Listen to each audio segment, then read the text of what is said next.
membership for Ukraine. What? Yes! Who is this guy? Yes! This is a deliberate disassembly of the building blocks of American power and security and safety. Breaking, the U.S. has effectively disabled HIMARS by stopping intelligence sharing with Ukraine, The Economist reports. The fact is that HIMARS targeting depends on American intelligence data and American GPS satellites. Do you know when this peace decision was made? When Ukrainian forces reached counteroffensive success on several important areas in the Donetsk region. Deep State _UA informs. You got to say, we love America. We appreciate America.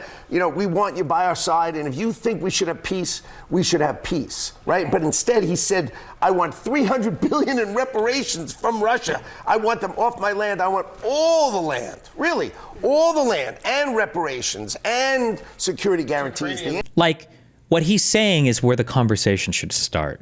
Like, yeah, Russia invaded a sovereign state, has caused immense amounts of damage and destruction, had no casus belli, no justification for war. Like, yeah, that's where the conversation starts. Now, maybe Ukraine does have to give up something at the end, realistically, sure. But why would we start the conversation with everything that Russia has militarily conquered so far? And then codify those gains with some bullshit-ass surrender agreement. Thank you very much, Mr. Chairman. I wanted to ask you, Mr. Lendo, is President Trump a Russian asset? Absolutely not, Senator. He's the President of the United States, duly elected by the American people. Well, the reason I ask is many people back home have been asking me this question. And they say, if he was an asset, we would see exactly... This is such a good question. And I bet it would melt. I need to start asking this question. Let's assume that Trump was trying to destroy the United States of America abroad for the benefit of Russia. Tell me what you think he would do. Now, we know that's not what he's doing, but what do you think he would do? I feel like any maggot would be hard-pressed. They would run through so many things in their mind without... And they would... Because immediately things come... Well, obviously, you would leave any current alliances that oppose Russia. Okay, that's kind of like nailing you. You'd probably stop supporting any enemies of Russia. Okay, fuck, obviously. Okay, let's not think that one. You'd probably glaze up the leaders, but hold on, let's not think of that one. I'm so curious what they could possibly come up with in their mind without stumbling into all the actions that Trump has already done. Like, what would you possibly say to that? And they say, if he was an asset, we would see exactly what he's doing now. For example... Oh, I'm sorry, just one more quick pause. That's why... I'm trying to be nicer again, because obviously it's boring not being able to debate anybody. That's why on Richard and the last guy that I spoke with, I'm trying to be nicer to people, okay? But I don't know how quickly or how long I can last till I lose it again. But it's why I didn't go unhinged on that guy yesterday. I guess I'll see the response when that debate gets posted. But like, I feel like it was very telling yesterday when I asked the guy, what is something that Trump could do that would be over the line for you? Or what is something that, what's something to do with that would be over the line for you? And I couldn't get anything. Did he actually... Did he answer that at all? And then I think I asked him about, and then when I was pushing him on the tariffs, also, yeah, the magnitude thing. I keep going back to this magnitude thing. People will be like, Kamala Harris wanted to do crazy stuff to the economy, like maybe do the 100 million plus unrealized gains tax. And yet, but then they always go like, yeah, Trump has done some stuff too. And then they brush past like, excuse me, some stuff? Like Hitler did some stuff? Or like Genghis Khan did some stuff? Or like, some stuff is doing a lot of heavy lifting there. And I saw all of Chad Omega lolling when they were like, well, you know, their economic policy is like, duh, how are you going to bring up econ policy? And then it all goes back to like the woke agenda. We're really talking about the woke agenda right now? What's going on? See exactly what he's doing now. For example, he proceeded to forward or... Also, wait, is this an older video or... Because I feel like I've watched something similar to this before, but maybe not. Expressed from the Oval Office propaganda that has been Russian propaganda, that Ukraine started the war. True. That Zelensky is a dictator. True. Second of all, he gave away key things on the negotiating table before the negotiations even started. True. Ensuring U.S. would absolutely oppose any possibility of NATO membership for Ukraine. Why? Yes. Who is this guy? Yes. Senator Jeff Merkley. Yes. For all of the, I can't talk about anything before negotiations start. That'd be stupid, right? Also, maybe we'll leave NATO, and Ukraine's never joining NATO, and we need to be as nice as possible to Putin to suck up to. And it's like, wait, what happened to keeping everything on the table? Why have you made 50 million concessions to Putin before the conversation even started? The f is wrong with you? Hello? Third, he's cut off the arms shipments to Ukraine. Oh, this is recent because he just did that a couple days ago, I think, or yesterday. Completely undermining their ability against a massive neighbor next door with short supply lines and huge resources. Fourth, he's undermined the partnership with Europe, which has been essential to security over the last 80 years, a major goal of Putin's. And the fact that Trump yesterday was talking about I don't know how to explain it. It's like the feeling when you're doing a come up into any kind of like LSD, mushrooms, MDMA. There's like a come up feeling for mushrooms. A little bit like, oh shit, I'm getting high. I can feel it, right? When I heard Trump bring up Muslim extremism or Muslim terrorism, I'm like, what are we talking about right now? What? Are we about Muslim terrorist attacks in the United States? Hello? What year is it? And he starts talking about ISIS. Like, bro, do you know which presidency you're in right now? You're 47 right now, not 45. What the f are you talking about? Holy shit. And then he's done everything to discredit and dismean Zelensky on the international stage with the just shameful press conference in which he teamed up with the vice president to attack Zelensky. I can't imagine that if he was a Russian asset, he could do anything more favorable than these 5 points. What else could a Russian asset actually possibly do that Trump hasn't yet done? True. Okay. What is the answer? He's not going to answer. To be fair, it's a pretty loaded question, but... The president has made it absolutely clear that his top priority is to try to bring peace and end an absolutely savage war. I know you're familiar with the... We need this war, this word, and everybody understands it. You know it intuitively. Martin Luther King, civil rights people knew it intuitively. They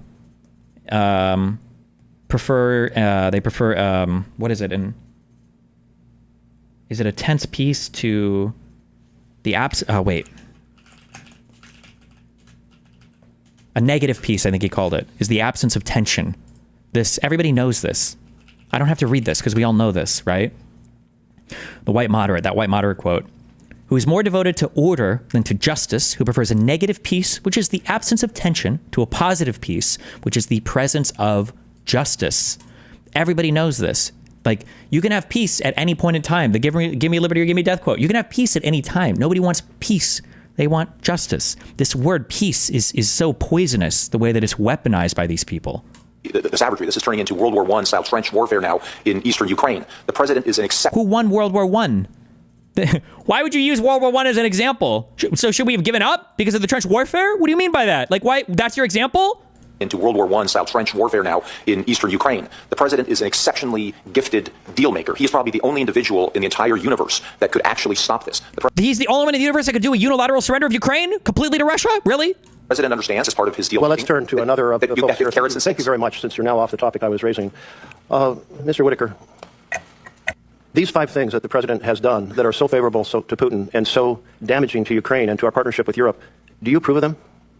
Well, Senator, thanks for that question. I'm just going to have to politely disagree with you on those 5 things and the way you framed them. You know, the war in Ukraine would have never happened if President Trump was president in 2022. The war in Ukraine happened because of Joe Biden's weakness. Hello, Joe Biden. Where's he at? Is Joe Biden in the room with you right now? I don't think that was the question I asked, but maybe you could some other time go on television and express those points of view. But do you mind just answering the question I asked? Do you agree with the 5 things that President Trump has done, starting with him expressing Russian propaganda from the Oval Office? Well, you know, again, as I mentioned to your colleague, I want this question to be asked over and over and over and over again.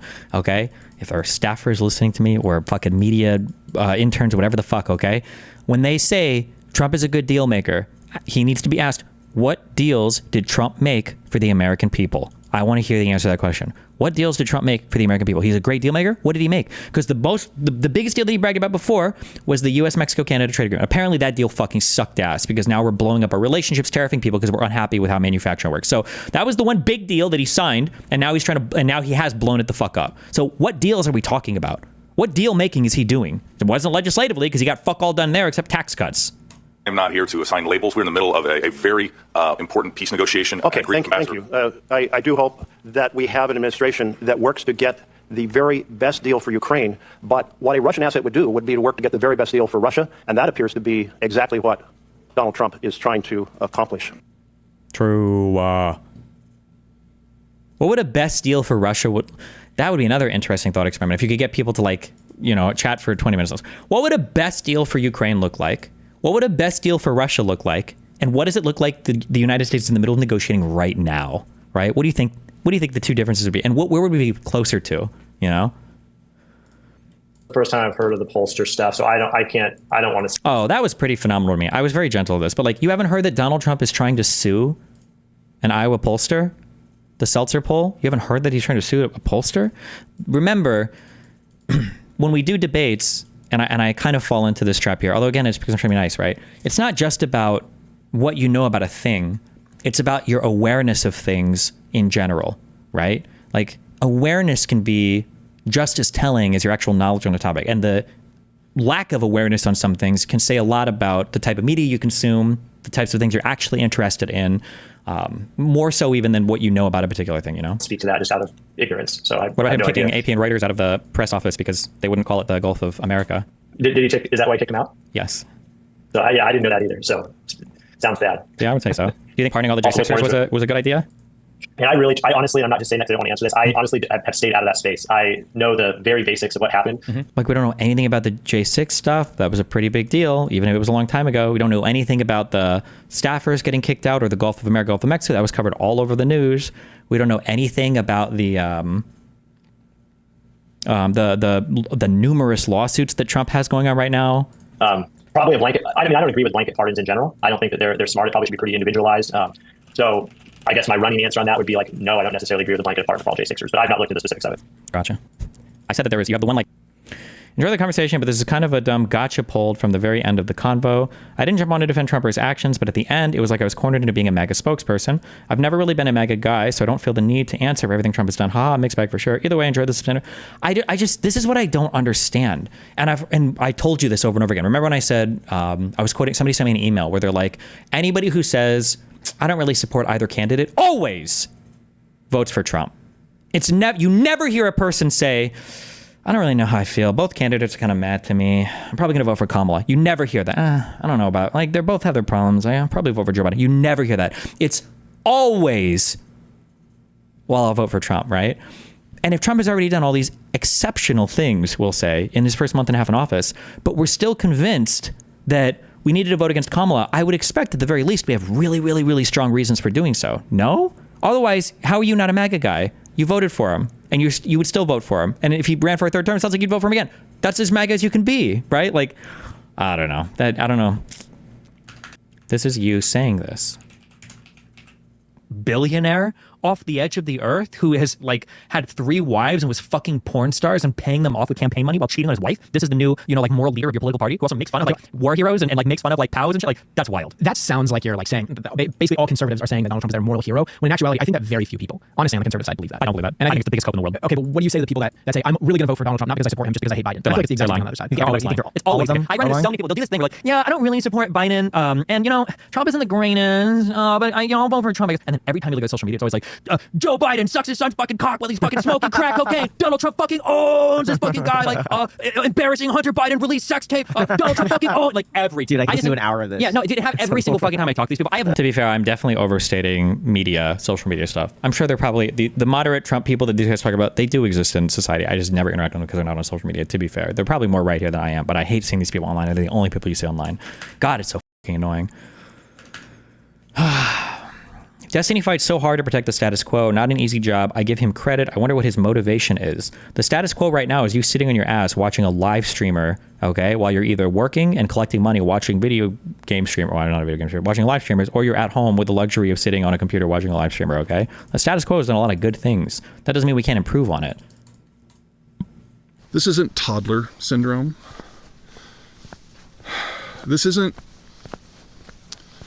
even incompetence. This is too much, too soon, too holistic. This isn't an abdication of American power. This isn't mismanagement. This is a deliberate disassembly of the building blocks of American power and security and safety.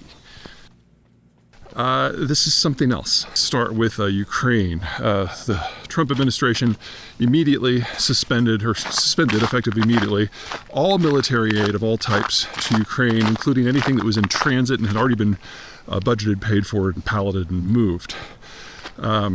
With the equipment that the Ukrainians would have received from the United States, they probably could have kept fighting until midsummer without help. A lot of people say that, oh, all this money has been given, and like there's big truckloads of cash going. It's like, no, I mean, the total value of the stuff is somewhere between 150 and 185 billion.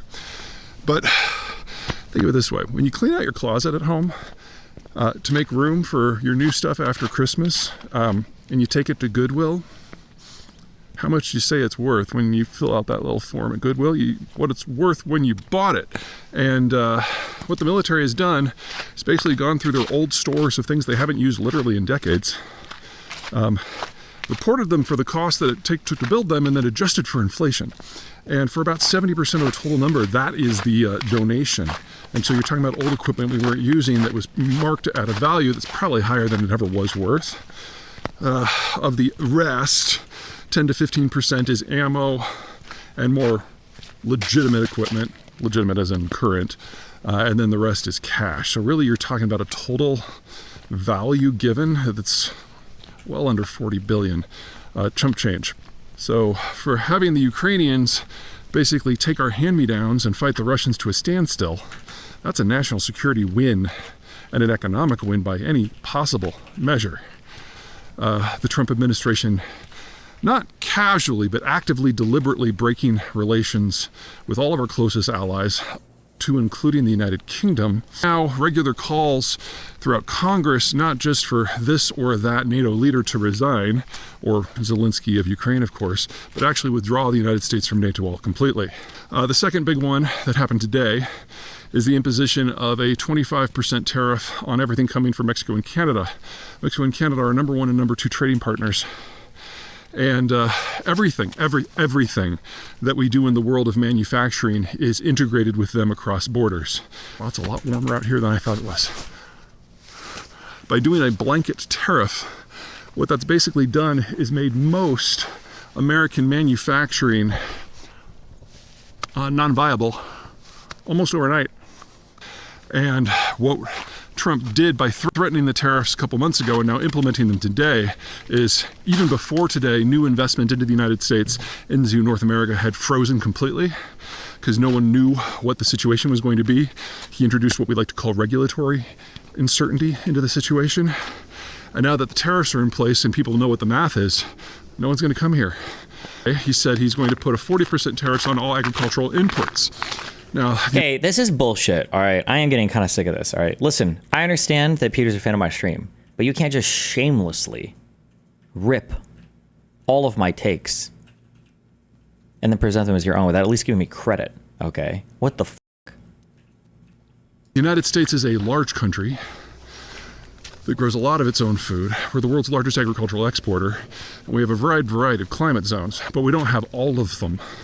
And so if you go into any supermarket, especially if you're looking at things like fish, fruits, or vegetables, a huge proportion of those in any given season is coming from a different country. We already have a food inflation problem here, and now we're going to have a significantly larger one. Those tariffs are supposed to kick in April, and Trump has said farmers start producing, but the farmers can't produce most of the stuff that we import because it swims in a different sea, comes from a different climate zone, or relevant to this moment in March, looking around me at the snow, you're not going to grow a lot of food in Colorado right now, so it has to be brought in from somewhere else. Let's talk about DOGE, that Department of Government Efficiency. The total value of everything that Musk has rooted out of the federal bureaucracy that supposedly was all fat, you know. What are you trying to do? Well, look, okay, I got solar panels. I don't have a book yet for an efficient setup because I don't have the big power station research yet. But what I want is, I don't want to turn these steam engines on until my accumulators are empty. I'm guessing this output signal, it's A, and then the 100 is just at 100%. So when it drops below 2%, then I'll turn my pump on, and then my steam engines will fire up, okay?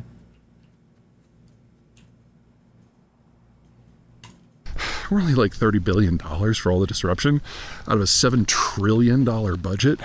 That's so small as to just not be worth my time to even look at. Or This guy sounds like he's got Trump derangement syndrome. Right now, it's only about 1% of the federal workforce, and you would have to purge about 20 to 25% of the federal workforce just to knock 1% off of the budget. But what it's done is it's stripped out the internal system that the U.S. government used to prevent foreign influence from penetrating. There's nothing about that matches with MAGA goals.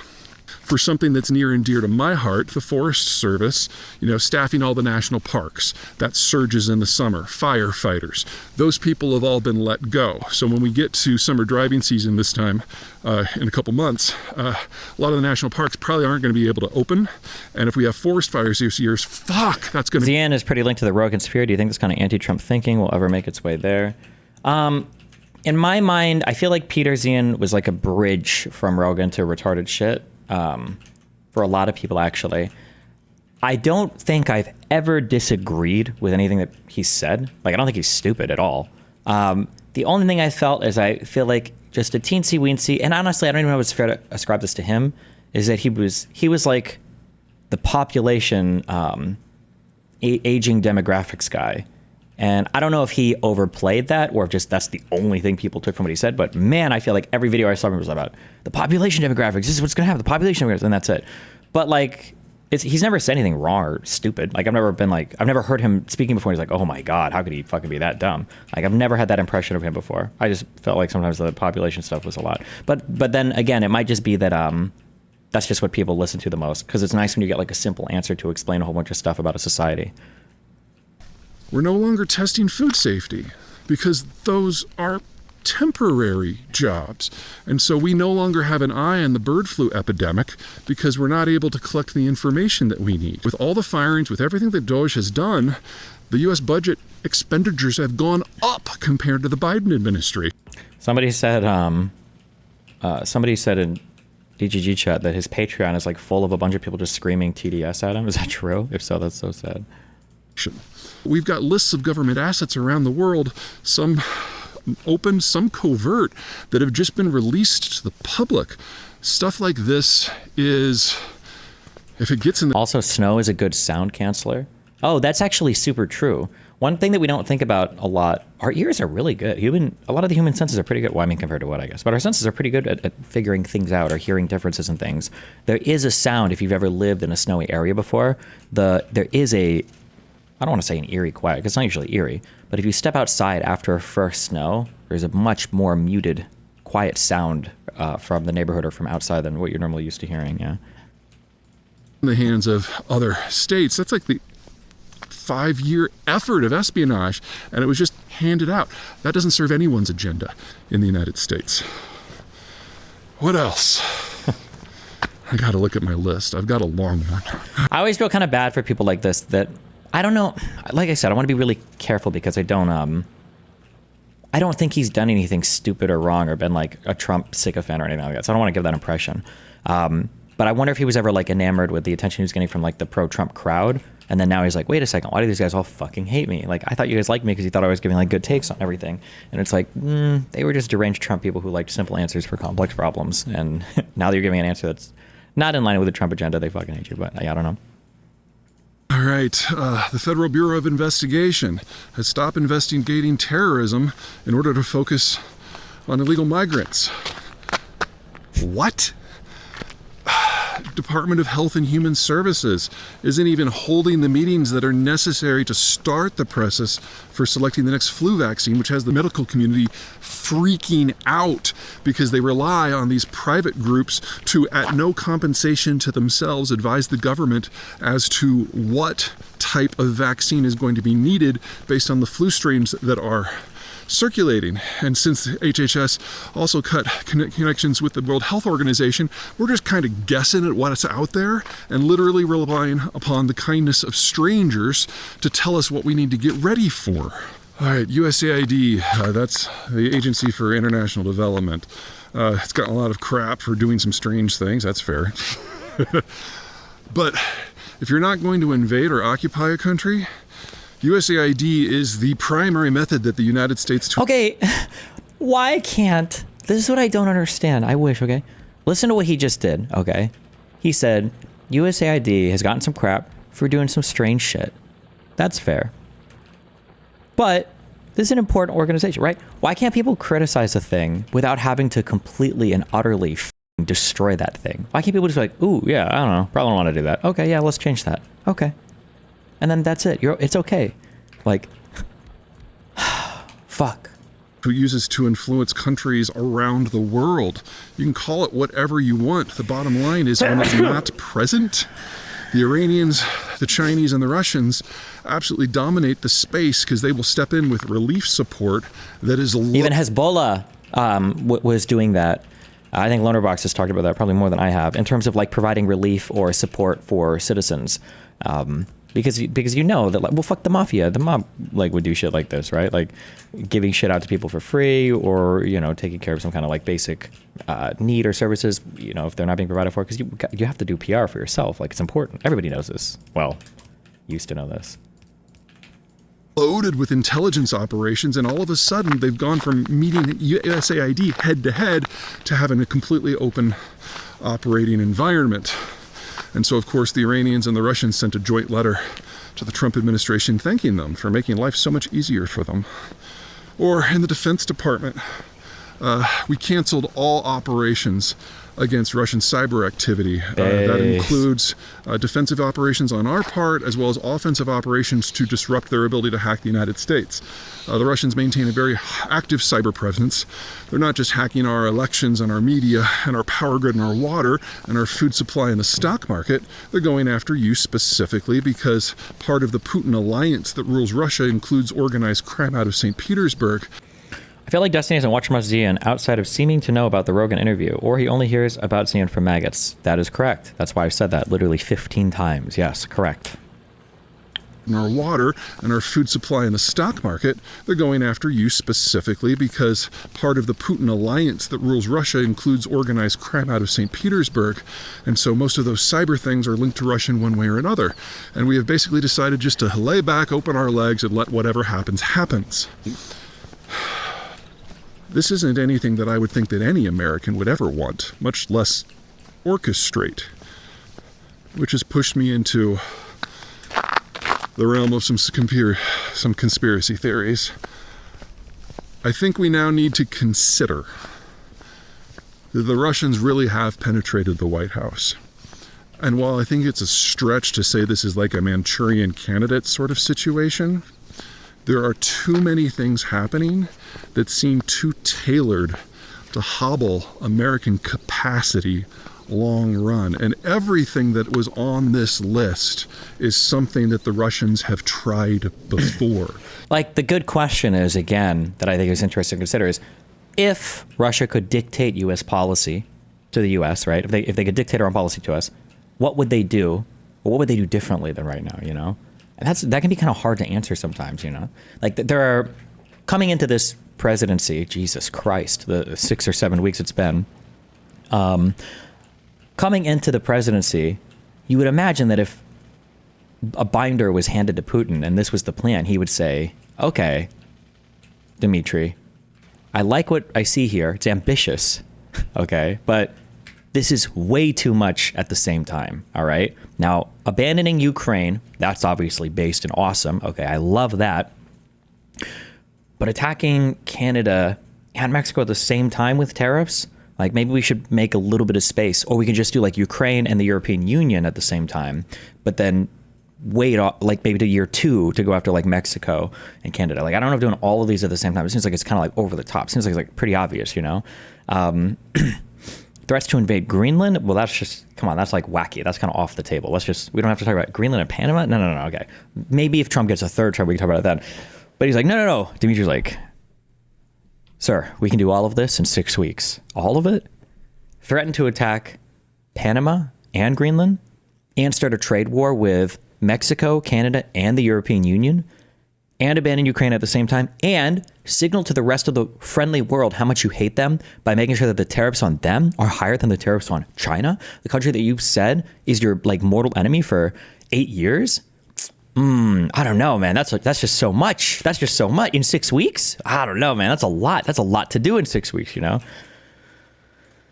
NATO is something they've been trying to destroy since the 50s. And now we NATO. have a possibility of the U.S. just walking away. The military has been the bulwark of global security. And so gutting it from the inside is something they would love to see. Our intel system has been the canary in the coal mine. And it appears that Trump is either not receiving or not reading the daily brief that the agency produces for him. Okay, never mind. Maybe Peter is actually dumber than I thought. Okay, because even for a microsecond, assuming that Trump would ever read the daily briefings is fucking hilarious. There is zero chance. I'm sure he's assigned a person to him, and he's probably told that person, listen, I want you to read me off whatever is electorally important or could lose me an election or whatever. Other than that, I don't give a fuck. Boom. That's it. Every day. The food supply situation in the United States has long been the world's safest, and now we're not even testing to maintain it? The demographic of Russia is one of the main reasons why the Russians are facing such a bleak long-term future. But if you interfere with the vaccine schedule in the United States, you can start increasing the death rate in Americans, not just under 20, but under 5, and start to equalize that situation.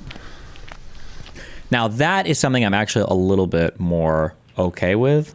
I have no problem with some of the more aggressive anti-vax stuff. The COVID anti-vax stuff was annoying. More aggressive anti-vax stuff I think is okay-ish because now we can finally get some natural selection at play and start weeding out the mentally retarded from our population. If you want to vaccinate your kids against like the basic shit, then God bless, okay? Just like the Trump coin stuff. Like I'm better with the Trump coin stuff than I am with the tariffs. If you want to be a dipshit and get scammed by a dear leader, then that's on you. It's just you on your own. Go get scammed. That's fine. You're not taking the rest of us with you, you know? This is some heavy stuff.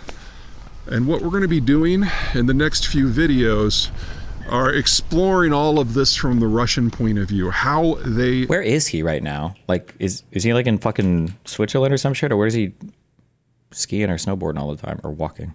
See the world, how they influence the world, and given the Colorado, chance, he said, okay. how they would redirect American policy to serve their interests. I would love to say this is hypothetical, but I've already got a dozen examples in addition to the ones I just shared with you about how that is already happening. So buckle up, because for the first time since I started doing this 25 years ago, I'm actually worried for the United States. We'll talk about that too. Understanding how Putin operates in democracies he ends up destroying or helping to destroy makes it much clearer as well. Places like Venezuela, Hungary, Georgia, Poland, etc. haven't had the influence America has. So Putin having America as a place to funnel anti-democratic influence worldwide is a new tool for him. Yeah, sure, that's true. One thing I didn't consider about anti-communist stuff, I don't know, I just don't, because I'm an American, it's my perspective, I guess. And reading the Rise of the Third Reich book is... I didn't consider how scared, when people talk about how, the reason why the liberals sided with the fascists, which I don't think actually happened, but we're not that far into the book yet, it's because they were so scared of like labor and power. I didn't consider that, I'm pretty sure the Bolshevik Revolution in the Russian Empire under Lenin, that was like a pretty bloody, violent ordeal, yeah? And I can see neighboring countries being a bit paranoid of that same type of shit kind of like taking over their country, not necessarily just as like a defense of capital interests, like, oh no, capitalism and our profits, but more in like a, fuck, I don't want our country to go to fucking in sicko mode, you know? I guess I didn't really consider the proximity, I mean, literally for Germany, Prussia, whatever, because they were right there, you know? Oh, look, this did happen, because there is a video of it. Good job.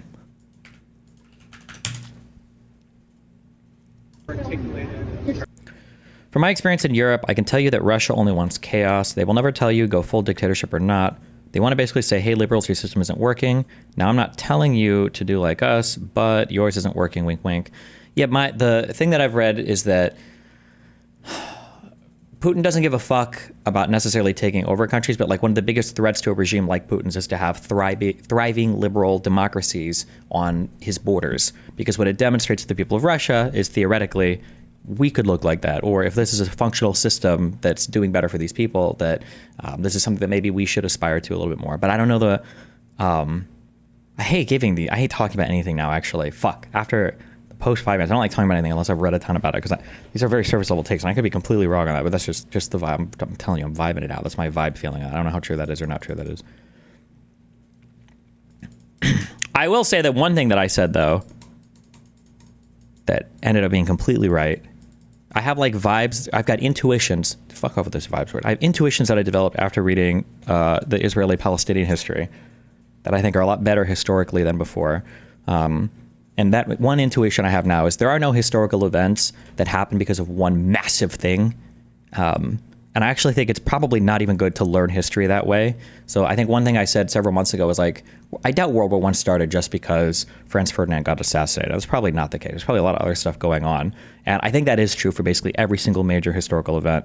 I'm generalizing a bit, like I said, it's intuition, but generally there's not just like one thing that happens, but there's this whole bubbling pretext of stuff that's creating the conditions necessary for things to happen. And then there will be inevitably some inciting moment, and then people will look to that inciting moment and say, oh, look, it's because this guy got assassinated. That's why World War I started. It's like, well, there is a world where a person like that could get assassinated and no World War I happens. But with all the discontent, with all the other stuff, with all the economic chaos, with all the competing pan interests from all the other people, like anything was going to eventually tip this off.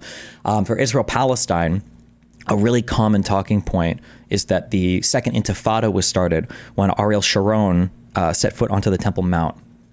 People were like, that was it. Like, once he did that, oh my God, there goes the Second Intifada. It's like, no. It was the failure of the Oslo Accords to actually resolve itself to that final round of negotiations where all of the territory would be handed over to the Palestinian Authority and there'd be like some final agreement. It was the perpetual stalling of that, Oslo II into whatever, and nothing came of it, and people were getting unhappy because there was nothing happening. And then Ariel Sharon did the Temple Mount thing, partially as a show of strength, partially as a whatever, and that was like the inciting moment. But it's not like, oh my God, he did that and that's what caused everything. No, it's like a whole bunch of other shit that's happening, and then you're just looking for that, would you say tinderbox moment or whatever? Yeah.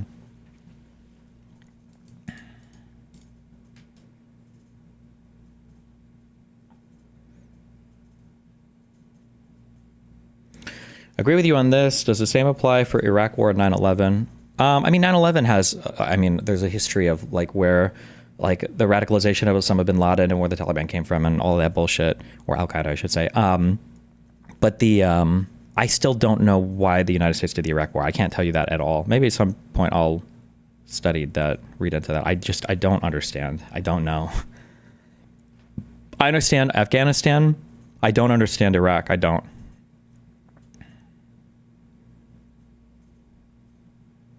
That's why they called the Balkans the powder keg of Europe. Franz Ferdinand's assassination was the spark that lit it, but in truth, any other event could have made it blow up.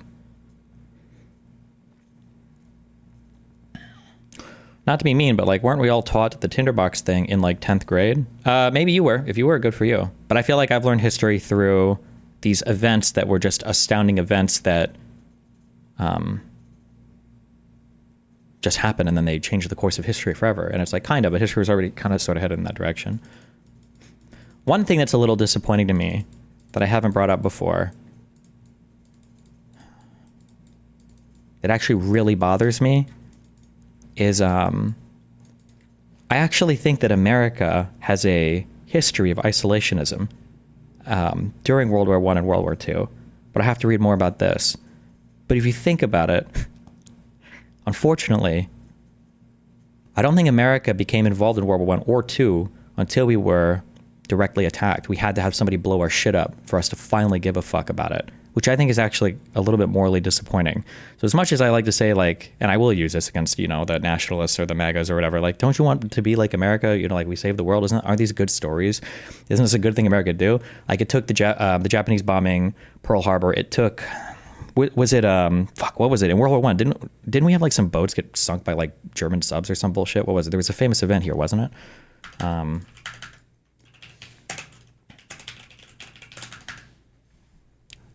The Lusitania.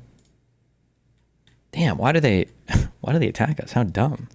But like, I also don't have the full context for that, because like I've given that criticism for World War II for Pearl Harbor.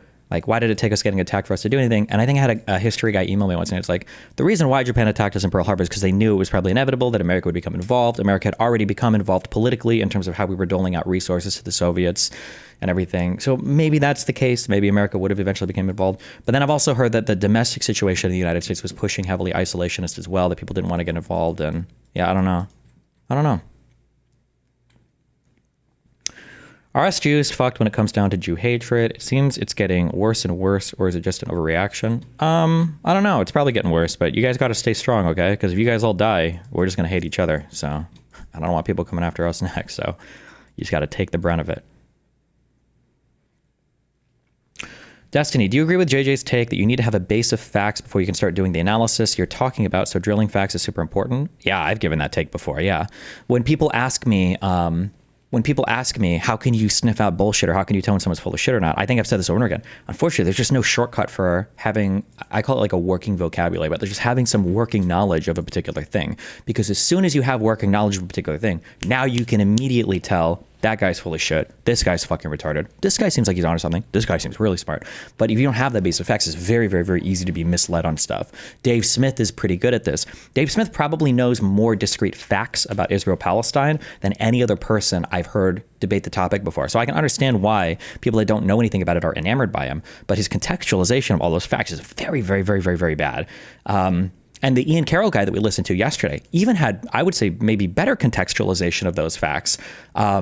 Although he didn't do much Israel-Palestinian history. Around 48, he was good. Later on, it got a little goofy. But yeah, I don't know if there's a shortcut for just knowing the factual statements, which is one of the things that frustrates me, because, like I said, ironically, it was when I started doing Vance and started reading more. That was the first time in my life I felt time restricted on like learning stuff. Whereas before, I would have been more confident, like, oh, I could probably learn anything I need for any topic. But now I'm like, fuck, like you really have to pick and choose. You only have so much life to live that you can't dive deep enough into every topic to have good enough knowledge to kind of like fight all the bullshit in every arena. You can for online conspiracy theories, but not for like a well-studied area. But one thing that's very scary is, remember, right, human brains, pattern recognition, these are things that we do kind of naturally. One thing that's really, really, really scary is when you start to learn about a particular topic, if a narrative starts to get set in your head about that topic, any further reading that you do can be super poisoned by the narrative that you establish early on. Such that, like, if you were to tell people a story about a conflict between two sides, it wouldn't surprise me. Fuck, I wonder if there's been a psychic experiment on this. This would be really interesting. If you told a story about a conflict between two sides, and this conflict had 5 just demonstrably bad events of similar magnitude on both sides, I bet that if you learned one side, the first event first, that you would be more likely to side with the other one, just because of what you learn first and the narrative starts to get set in your head, right? So if you learn this one first, this happens actually a lot with Israel-Palestine, like, okay, what was the very first bad event? The first bad event was the Nakba. Well, if you start with the Nakba, then the war from all the other Arab states in 48, that kind of makes sense. I get why they were fighting against Israel. And then in 67, Israel attacking everybody else first because they were mad that the Palestinians were fighting for their land. Yeah, I get why all the Arab states were mad. And then in 73, Yom Kippur, all the other Arab states trying to get like vengeance after Israel stole territory in 67. Yeah, I get it, right? Every event in your mind has become set in a certain way. And now even when you collect new future facts, it's just reinforcing that narrative that you developed really early on. Or on the flip side, you could say, oh, Palestinians were enacting violence against Jews for no reason in the early 1900s, 1920s. You have these massacres and stuff, and then the Holocaust happens. Okay, well, it makes sense why Israel would fight for independence in 47 and 48. All the Arab states are still threatening to destroy Israel after they just managed to barely survive the 48 war? Yeah, it makes sense why Israel would fight in 67, of course. The Arab states are so mad that even with overwhelming force, they lost, and so in 78 they come back in? Yeah, it makes sense, right? That's one of the things I don't know if this has happened to Dave Smith or not. I also can't tell because some people might just be bad faith or might be grifting for money. I don't know. I just don't have a mind for that at all. So it's hard to know if people are doing that. Yeah, it's always a thing that's very scary to me, is that like if I develop kind of a story or a narrative early on, am I going to start to selectively collect facts going down the road to like reinforce that opinion? That's something I'm always paranoid about. But I try to like challenge myself as I'm reading more to see if I'm like being honest on the other end. So like going through like the Hitler book, I have a vested interest in defending the idea that liberals are the ones that fought against the Nazis and not the commies. That's the thing that I have a vested interest in. I have an ideological interest in it and an ego interest in it. But as I'm reading, I'm trying to like keep in mind, like, okay, well, are there things that are pushing back against that narrative? And you do see so far. So I'm trying to keep tabs on facts that the Social Democrats and liberals actually did have a vested interest in seeing a lot of the communists like defeated. They were legitimately, or maybe not legitimately, but they were afraid of the Bolshevik Revolution that happened in Russia, and they didn't want to see that sweep through Germany. And they did, like in Munich, the liberals did work with people like the Free Corps to crush the communist resistance, right? And Social Democrat, at least in early Germany, Social Democrat did actually mean people that were like socialist oriented. It wasn't just liberals, Now, I don't know if that's going to be the same as we get through the 30s, because we haven't gotten quite there yet. But so I do try to keep track of these things so that I don't get like set in a narrative, and then every fact I collect just has to reinforce that, because it's very, very, very, that's so spooky to me, I guess. Yeah.